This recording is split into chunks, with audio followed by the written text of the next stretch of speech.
I'm Anne-Marie McQueen, journalist and proud 50-ish woman, and we are here looking for the true truth in perimenopause, menopause, midlife, and beyond. Opening our minds to other possibilities is not always easy. Pop, I think. You're all woman to me. All right, Anne-Marie. Hi, Andrea. We've been yapping for a long time now. I feel like the podcast is over. Hi, Anne-Marie. I love talking to you. I love it. I know, same. Oh, this treat of just getting into this and meeting people from all over the world who are so smart. I just absolutely love it.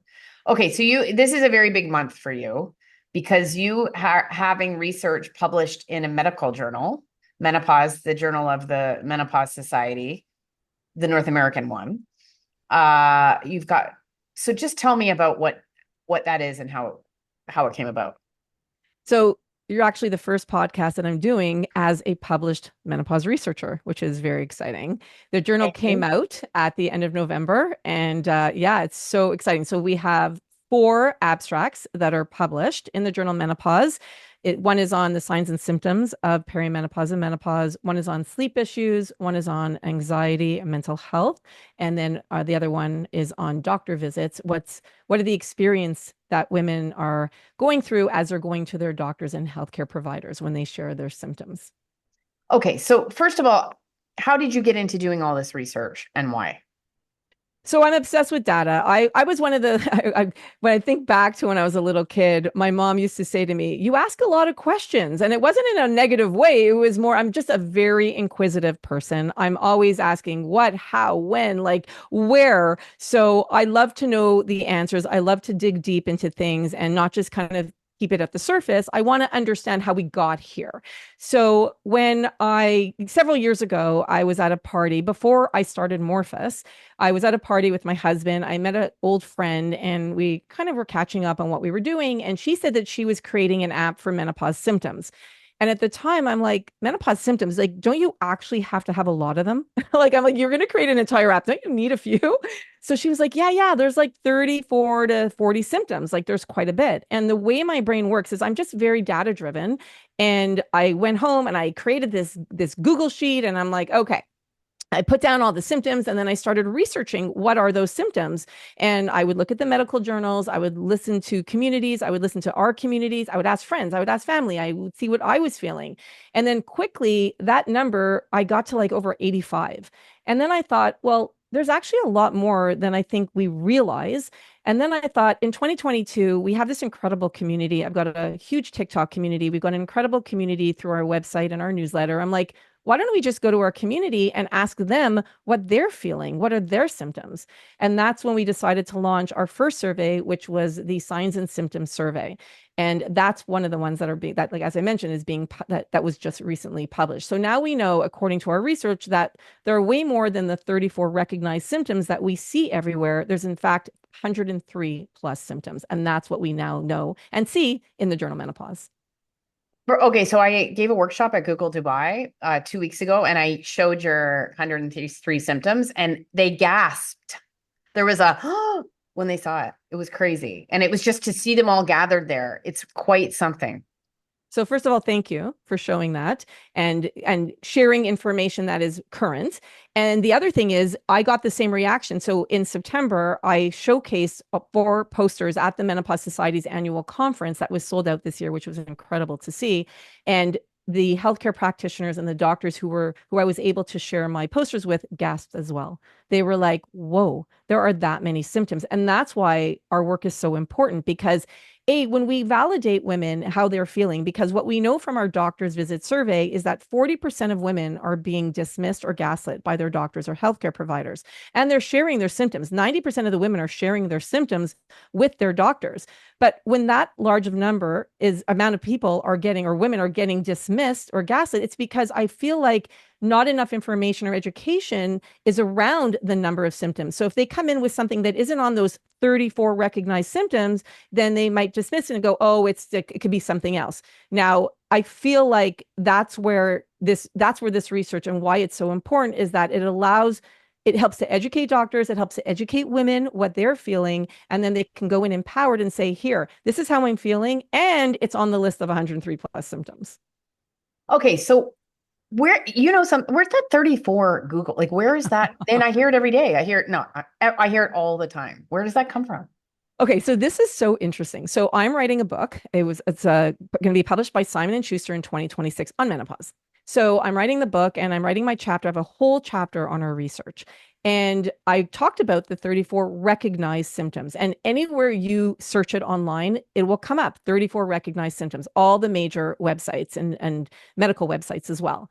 So I could not find the source of where the 34 came from. It's not in any medical journals. And at least that I had come like that I looked for. So I emailed the Menopause Society and I had asked them, I'm like, do you know where the actual source comes from? And they were like, no, we don't know where the source comes from. So we ended up finding it in like a PDF from like 2013 that it was mentioned. But yeah, I think it just came to be where it was mentioned and then it probably just took on and kind of that's where everybody took that information from there, which I know that's something you speak about a lot as a journalist. So you could talk to that better than I can, but I think it's apparently called an illusory truth, where it's just repeated so many times. And this just shows how information spreads. Like, this is so interesting to me, right? Because someone got it from there, but it wasn't even a whole article about it. It's like and often things are traced back and it's just the most insignificant thing. And then it becomes the truth. It's absolutely mind-boggling to me. So anyway, thank you for telling me. That was so satisfying, like so absolutely satisfying. There's a lot of examples of these sorts of things too in medicine where and actually in everything, where they're just repeated over and over. But we've got to get your 103 symptoms to the top of the Google list. How do we do that? I don't know. And then now I guess we have to try and get people to share the right information. I mean, I hear from all the time from people who will say to me, I attended a workshop or I attended a webinar or something, and they talked about the 34 symptoms, and I mentioned the 103. So I think we just need to get more information out on podcasts like yours and podcasts like mine and share it. And the more we have it on our website, and I think the more people talk about it, and the fact that now it is in a medical journal, like the journal Menopause, I think it'll hopefully catch on and then more doctors will read it and more healthcare providers will read it and more women will understand it. So hopefully that's how it'll take a life of its own. What's on there that's weird or that surprised you? I think in terms of surprising, so from our symptom survey, I think what really surprised me is on average, women are experiencing 31 different symptoms. Now, it surprised me and it didn't, but the fact that that 31, we're experiencing over 30 symptoms on average, that's a lot of symptoms. Mm-hmm. So, and then if we break it down even a little bit further, 90% experience at least 13 symptoms and 10% experience more than 50 symptoms. Wow. Wow. No wonder we're just grabbing at everything, like just grabbing at everything all the time to try and feel better. It's I think that I always wonder, like, and I always think, like, as women, this is a women's health issue, right? And we know that there isn't a lot of research, or now there's going to be more. I just interviewed someone from the NIH, and we now know that there's going to be this budget for menopause research, which is incredible that it's happening. But I feel like there's so much that we just don't know when it comes to women's health and menopause and perimenopause in particular, which is why I love doing this research so much, because for me, validating women, supporting women, and making them feel like they're not crazy. I mean, how many times, Anne-Marie, do you hear from women that, on your social media, speaking to them, and it's like, I feel like so misunderstood, or I feel like I'm going crazy, or I feel like, something took over my body. This isn't me anymore. And even when you were going through it, right? Did you feel like you were alone on an island? Yeah, someone said that the other day, that they felt so alone. And I was thinking to myself, oh, I thought I was alone because I wasn't married and I didn't have any kids, and I wasn't dating anyone. But then I was thinking every woman feels alone. That's what they always say, even if they're surrounded by people. I think that's a really important point. And there's barely any studies on perimenopause. Like, one of the things that's really frustrating is that they're very different, right? Menopause and perimenopause, and Very all different. of the information about menopause that they have is being extrapolated to apply to perimenopause. But I think once we get some more research, I mean, when it comes to perimenopause and hormone therapy, it's in the hundreds, and there's only like 6,000 or 7,000 studies on perimenopause as it is. So, like, how could that, if they're not the same thing? So we're going to find this out. And what's interesting too from our research from our signs and symptoms survey, we did break it down between perimenopause and menopause. And what we found is the top 5 symptoms of perimenopause are fatigue, brain fog. Sorry, that's the top 5 in general. The top 5 symptoms in general are fatigue, brain fog, sleep issues, memory loss, and anxiety. Women in perimenopause are more likely to experience fatigue, anxiety, lack of patience, headaches or migraines, emotional weepiness, and social anxiety. Where women in menopause are more likely to report sleep issues, hot flashes, night sweats, slower metabolism, changes in body shape, and that's where the weight gain comes in, and inflammation. So we did break it down by the stage that you're in. The other thing that was really interesting from that survey as well is that we found out that about 20% of women don't know what stage they're in, which shows how much work we have to do. So these results that are published are based on 2,239 women. We now have that survey now has over 5,000 responses. Amazing. You're doing amazing things. I remember I saw the phases of perimenopause, and it was revelatory. I saw it posted, and I could see that, if you'd gone 60 days without a period, you were in mid to late. And it was so comforting to me because it had gone on for so long. And it's just like, okay, there is an end to it. And I can see that I kind of fall on this graph. It was really, but that's, I think, something that we have to get out there. But anytime I share, Lara Bryden's done work, and Jerry Lynn Pryor, and it's based on research. But anytime I share it, women will always, of course, say that doesn't have anything to do with me. I'm over here and I don't have that, because that's what social media is like. Often when you present something, people are like, well, it doesn't exactly apply to me, so I'm going to reject it. And everybody goes through it so differently too, Sure right? they Like do. we all have such different experiences. And I also feel like, I think there's a stat out there, and I haven't done the research to find out where the stat came from. And they say like something like 13 to 15% of women say that they don't have any symptoms at all. And I actually challenge that stat because I feel like because there were only the 34 recognized, that if they don't fall into that category, then you think you don't have any symptoms, right? Whereas I feel like that's way lower than what Oh is. yeah. And I remember I was doing a contract in Dubai, and there was a woman there from the Philippines, and I was telling her about hot flash, and I was saying, oh, I had all these, like I had a fear of flying, and some women have a fear of driving, and she stopped. She didn't think she had anything. And then she had ridden her bike all over Dubai, and she was scared to ride her bike to take it to the track. And she'd also been scared of driving, and she didn't put any of those. And I said, this is not you. It's not just you and she was like, I'm going to go this weekend. I'm going to make myself.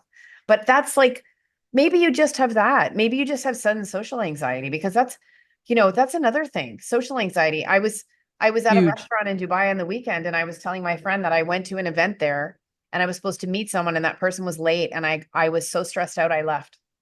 And I'm like, I don't even recognize who that person is. Like, there was nowhere to sit, and I was so uncomfortable. And I was like, me sitting here at 54 doesn't even understand that.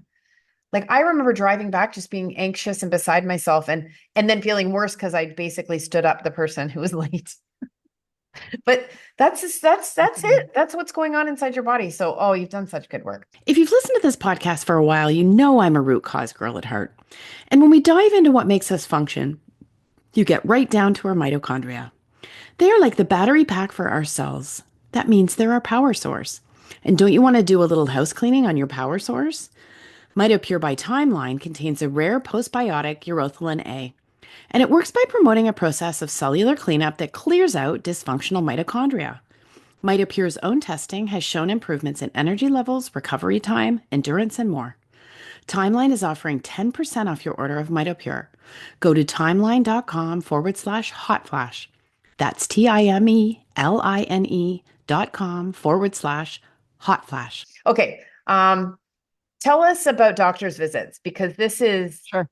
something we've all been living with for a long time. Okay, so this is such an interesting. We actually just launched a follow-up, a part 2 to this. So I'd love your listeners to go fill it out. It's Healthcare Insights. So it's part 2 to the doctor's visit survey. And the reason why we launched the second one is because when I was at the Menopause Society, a lot of doctors were asking us questions about this. So we wanted to dig in a little bit deeper about the type of doctors that you were visiting and sharing your symptoms with. So I'm excited that will be hopefully, we want to get a lot of responses to that. So hopefully we can get that published next year. So what we found from our doctor's visit survey is that 90% of women talk to their doctors about or healthcare providers about their symptoms.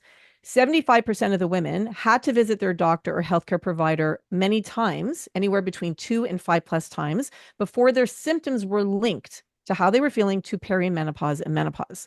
So 40% visited their doctor between 2 and 3 times before they got their answers.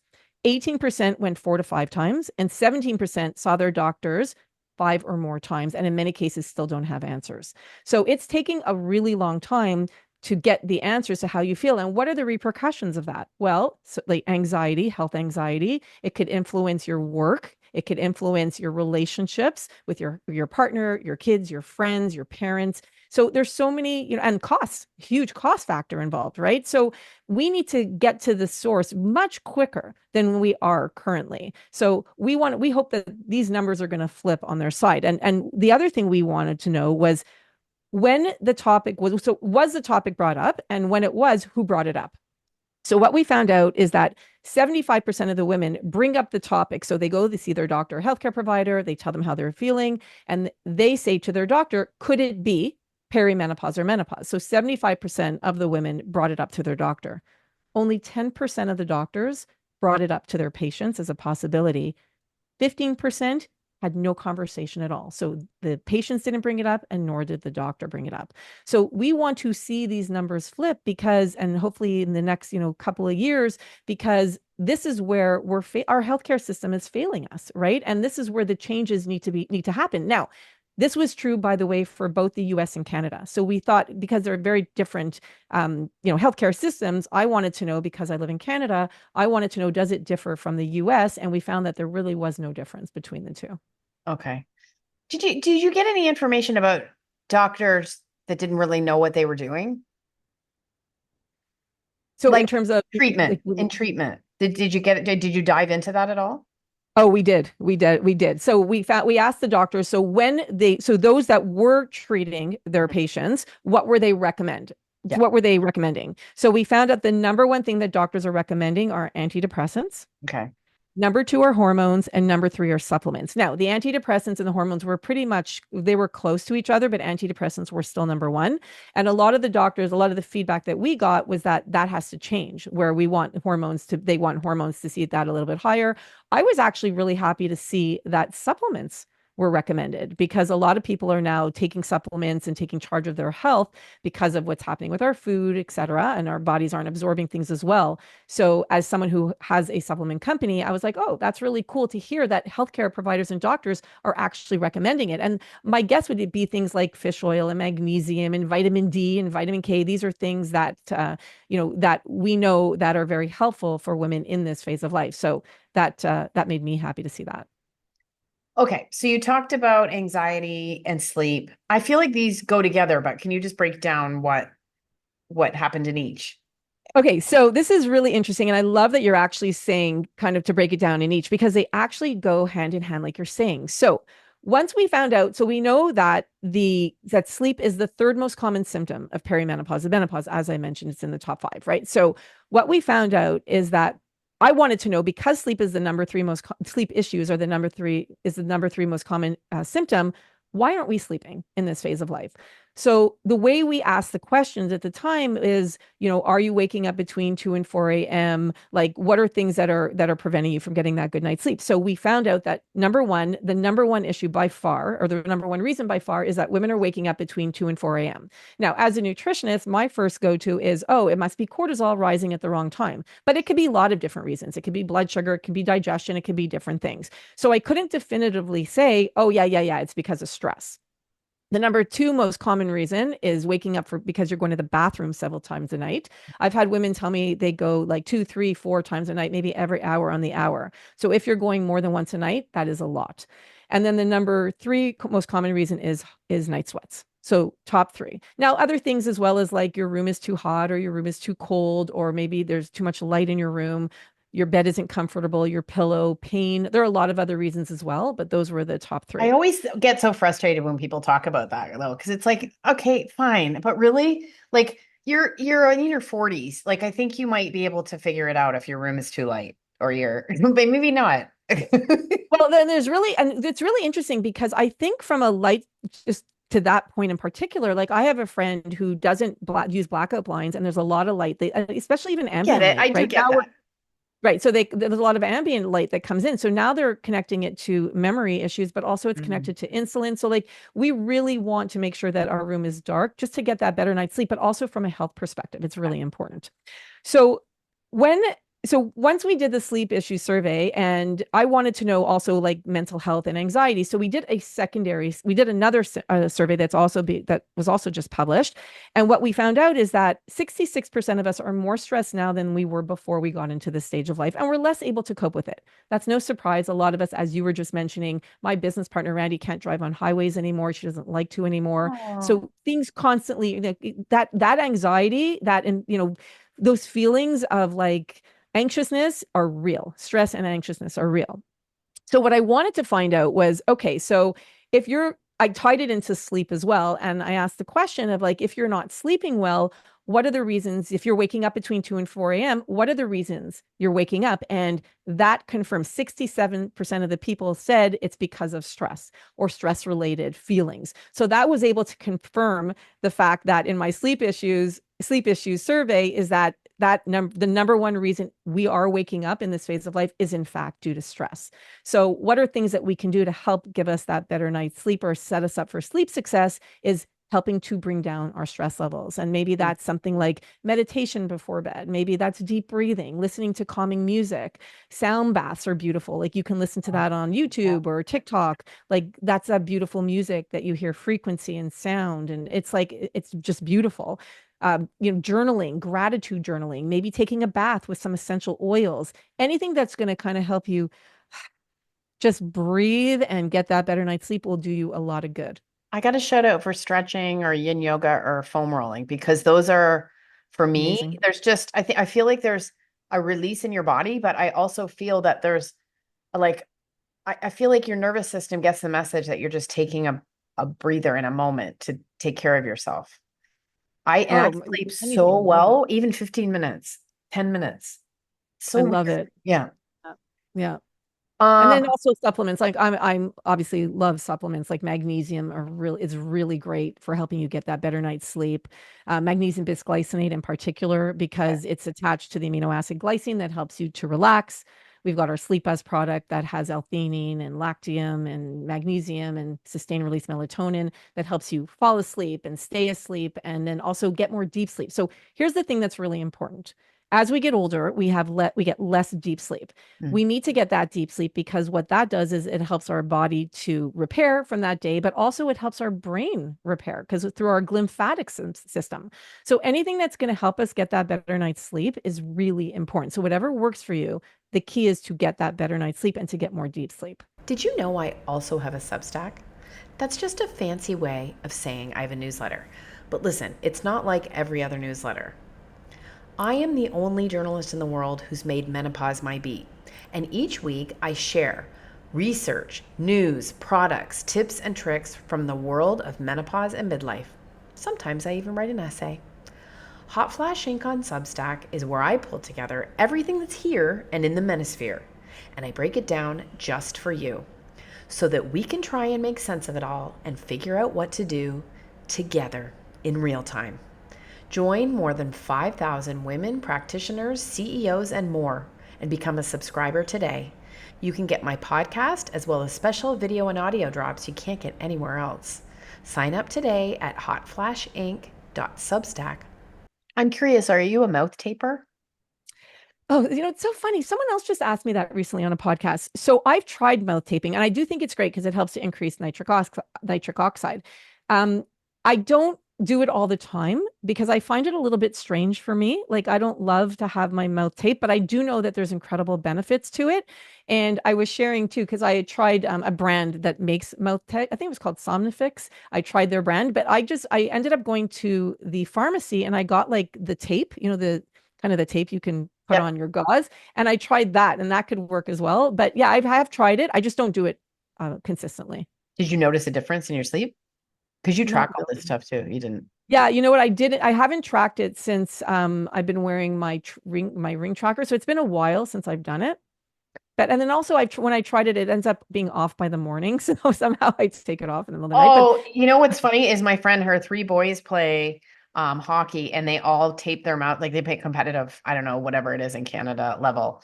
And she just said that every morning they'll just compare where their tape was. And I always laugh because one day his son had it wrapped around his finger, and I've seen it like on my forehead or but that's she was hilarious. telling me that Matthew Walker, he's the big sleep writer. And he was saying now in his book that that helps you not get up to sleep pee so much in the night. So I've So got to track that back. it probably increases vasopressin, which is the antidiuretic hormone. Okay, thank you. Thank you for that explanation. And I started taping again when she said that because I have always got up 2 or 3 times a night to go to the bathroom. It's not really anything different from when I was younger because I drink a bunch of water. But it's yeah, I find that is a nice side effect. So that I just can't believe how quickly you had that answer. I got to think of something else I've been wondering. The great I tried Andrea. everything. Yeah. Okay, so workplace, I'm very curious about. I have been in a workplace for the last 9 months for the first time in a long time because I was a freelancer and I was like, sheesh, this is a minefield. Just today, I thought I sent an email yesterday. And it turns out that I sent it so quickly and then deleted the chain that it never left. Like it never went. So it was a draft in my trash. And I'm pretty confident, but for a few seconds there, I felt crazy. Like I felt super crazy. And my boss was sort of looking at me like I was crazy and I couldn't find it. And I got really like turned around. And I was thinking, this is one of the things that is really hard that we don't think about when we talk about menopause in the workplace. So what do you think Oh, you turn up? yes. So what we know is that obviously, a lot of the same symptoms in the top 10 are common for reasons why women are having a difficult time at work performing. But one of the things that came up, which was great, was that less tolerance for BS. So I thought that was really great. I was like, oh, yes, it's exactly, which is true, right? A lot of us have less tolerance for it. But what's interesting about women in the workplace is that I've spoken to a lot of women who have left because of their symptoms or have passed up promotions because of their symptoms.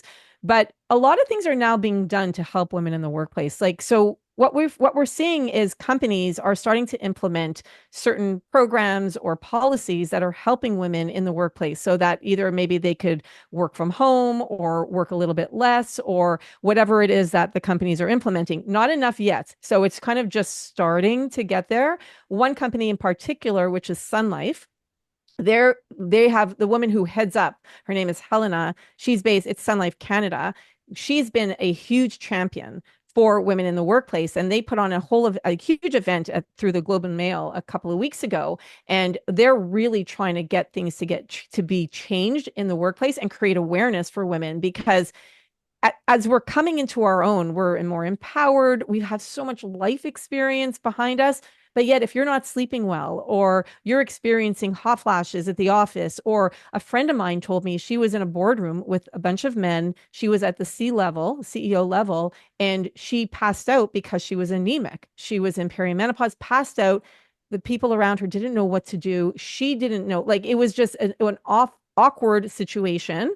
And she said nobody really talked about it afterwards. But if there's communication and education and it becomes less of a stigma in the workplace, then we have the vocabulary to talk about it so that it's not so embarrassing or not so stigmatized. So that's how I think things can change. But more needs to happen. More companies like Sun Life need to come on board to help women and support women by helping educating the companies who take on their insurance, right? So just more it's changing, it's coming, which I'm happy to see. One of the things about like collecting data is that there's a lot of people collecting data to get their name out there, right? And so we see a lot of data about menopause in the workplace because I think it might be an easier thing to survey in a way. And I just wondered when you see those studies, what should people be looking out for? And the reason I bring this up is a British woman named Rachel Lancaster traced down this figure that was in all the British newspapers that 900,000 women are going to leave the workforce. And when she traced it back, it was a bit like the Google 34, where it was like a very, very small survey that was done by Bupa that was extrapolated by probably some editor and blown out of purpose. It's not anywhere near 900,000 when you break down the math about it. Wow, that's Menopause in crazy. the workplace just seems to be that one survey that always gets headlines, like, and I wonder just like when we're seeing those headlines, because I'm so rambling here, Andrea, but I always wonder, are people, we don't really know, are women leaving because of their symptoms? Are they leaving because they've had enough are they leaving because they're in a career they don't like and they've realized that's part of sort of the menopause transition that there I was a think it's lot of questions. probably I and you know what? I'm not going to say that I'm an expert here, and only because we have two surveys when it comes to the workplace. One is workplace employed, so you're still employed, and one Okay. is that you're unemployed, meaning you're either a stay-at-home mom or you left the workplace. And the reason why I can't talk about this confidently yet is because I haven't had the data analyzed. Okay. So I like to wait. So you know me, Anne Marie. I like to speak when I have the information at my fingertips, and I like to wait until we have over 1,000 responses of any survey that we do. So there are a lot of surveys out there, and I don't know. I mean, I know that you can have a survey published at 200 responses, but the way I work and the way I like to work with my community is I like to wait until I have 1,000. So we're not there yet. So once I do, I will come back and I will share that information with you from our community as to what they're experiencing. Okay. So lots of people in the survey is always a good start because you can't really draw much. And also, a wide audience. Like you have people across platforms that you're talking to, and you have lots of different ways of collecting information.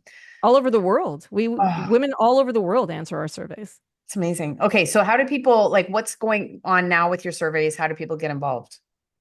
So they're all on our website, which is wearemorphous.com. So it's right at the top under research. And we have 11 of them right now. We have one on phantom smells, which is one of my favorite surveys because there is so little research being done on phantom smells. So phantom smells are when you smell things that other people don't. And the reason why I'm passionate about it is because it was one of my first symptoms. I had no idea it was a perimenopause symptom. And neither did my doctor, neither did my ENT. I went for several, like I think at least 2 MRIs to find out I was smelling smoke and gasoline and burnt toast, and nobody could figure out why. And in my head, I'm like, oh my gosh, what is happening to me? But all my results came back okay, like everything is fine. I got that clean bill of health, and I still never had answers until like in the most like recently when I started doing the research and going, wait a minute, this is a symptom of perimenopause and Yeah. menopause. Looking back, I started having phantom smells at the age of 36. So Mhm. I know I started peri in my mid 30s, and I Wow. didn't go into menopause until I was 50. So I was in perimenopause for 14 years, 11 of which I had no idea. So talking about being on an island, like feeling alone, I would ask my friends, I would ask my doctor, I would ask people around me, like, are you feeling this, what I'm feeling? And they'd be like, no, I have no idea what you're talking about. So in my mind, I'm like, okay, this must be me. Like, this just has to be me because nobody else was experiencing the raging, the mood swings, like the weight gain, the weight loss, the ups and the downs, like the sleep issues. Like, I can go on and on. The phantom smells, which I didn't even know to ask at the time. But so this is why, I wanted to do a phantom smell survey. So what we found out, and people are always like, what? It's like kind of like phantom smells and itchy ears, or one of those things that people are like, what? I didn't know that's a perimenopause or menopause symptom. So what we know is from a phantom smell is that the top three most common are smoke by far. Then we've got BO and mildew, or mildew and BO. It's those are the top three. So a lot of women will say they smell BO, but I guess it's not really there. And then they're like, yep, BO and then mildew. But then there's other phantom smells like cat pee and poop and, gasoline, like I mentioned, and sulfur and rotten meat. And so the list goes on, but not all of them are all negative. Electric wires, that's a big one. Electricity, burnt wires is a big one too, or cheap plastic smells like Oh, flip-flops. So that's another one that a lot of people smell. But then there are some good ones like chocolate chip cookies or chrysanthemums and like chicken soup. And I'm like, why couldn't I have those? That do would you have been a really good phantom smell to have have. any idea what's causing that other than just general Yes, changes in the brain? it has to do with hormones. Yeah. Find Just the changing hormones. So like I'm looking here, sewage, burning plastic, oily hair is another really common phantom smell. So and then you have blueberry muffins is one, pizza, popcorn. I'm like, yeah, I would have liked the better ones. So I just we have burning. a I just couple- smelled burning, like almost like toast. Cause I remember thinking all the time, like, okay, I'm having a seizure. I'm having a seizure. But that resonated so much with me when you said you would always ask people, because I would always be asking people too, like, do you ever have tingling in your hands and tingling? in your And extremities. the thing is, really, people look alarmed and then you feel even more lonely, right? Because you're just trying to find some common ground and because the minute someone says, oh, yeah, I had that, it's this or whatever, you feel so much better. But you're so scared that something is like, you're just walking around thinking, like, am I dying and I just don't know it yet? Um, The health anxiety is real. Now, of course, and I know you feel this too, is always go to your doctor, get things checked out. You always want to get that clean bill of health because you want to make sure if you need to get tests done, like do what you need to do. But then if the answers come back and be like, we don't know what's wrong with you, which is the case for many of us, then it can be like, okay, it's chalked up. You can chalk it up possibly to a perimenopause or menopause a symptom. So I just feel like, yes, I felt like I was very alone. I felt like, to your point, having somebody be like, oh, yeah, no, I feel that too, kind of makes you feel that there isn't something wrong with you. Right. And that's why I'm a strong believer in community. And I know you are too, is having that community that you can teach and learn from. You all learn from each other so that you don't feel like you're so alone. oh, well, I just can't thank you enough for talking about this. And go to We Are Morphus to participate in all 11 of these surveys, especially if they're not surgeries, you're not going to have any surgery. Especially if you've had phantom smells, because I want to see that. I want to see all about that. Yeah, that's one that I'm looking to publish next year. So we're already over 1,000 responses on that one. So I'm hoping to have that published next year. And yeah, so we have 11 in total. They literally take under a minute each to do. Like they're super fast, but your help will help us go a long way so that we can continue to publish research around perimenopause and menopause. Well, you guys are flying. I'm really proud of you. And I'm happy I know you. Thank you. Thank you. Thank you. Same, right back at you. And We Are Morphus has really, really good supplements. I know Andrea is like so obsessive about detail in a good way and quality. And I just got an order of your Picnogenol. And I was very excited to get it. And it's like really cute package and made all the way here. So thank you. Thank you. I appreciate that. Yeah, I'm crazy about quality and third-party testing and ingredients that have research behind it. So thank you for that. Yeah. Okay. Thanks a lot. Hot Flash Inc. was created and is hosted by Anne-Marie McQueen, produced and edited by Sonia Mack. The information contained in this podcast is intended for informational purposes only and is not intended for the purpose of diagnosing, treating, curing, or preventing any disease. Before using any products referenced on the podcast, consult with your healthcare provider, read all labels, and heed all directions and cautions that accompany the products. Information received through the podcast should not be used in place of a consultation or advice from a healthcare provider. If you suspect you have a medical problem, i.e. menopause or anything else, or any healthcare questions, please promptly see your healthcare provider. This podcast, including Anne-Marie McQueen and any producers or editors, disclaim any responsibility from any possible adverse effects from the use of any information contained herein. Opinions of guests on this podcast are their own, and the podcast does not endorse or accept responsibility for statements made by guests. This podcast does not make any representations or warranties about a guest's qualifications or credibility. This podcast may contain paid endorsements and advertisements for products or services. Individuals on this podcast may have direct or indirect financial interest in products or services referred to herein. This podcast is owned by Hot Flash Inc. Media.